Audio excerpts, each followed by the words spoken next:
many years.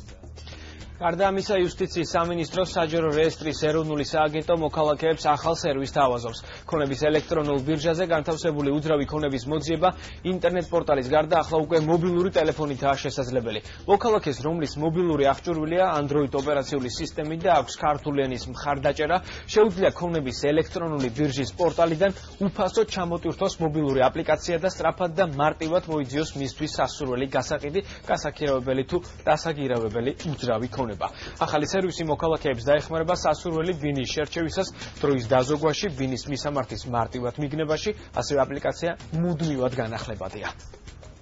შეუძლიათ ისარგებლონ საჯარო რეესტრის საიტით e-property-ით, სადაც შეუძლიათ უფასოდ განათავსონ აცხადებები უძრავი ქონების ყიდვის ან გაქირავების შესახებ.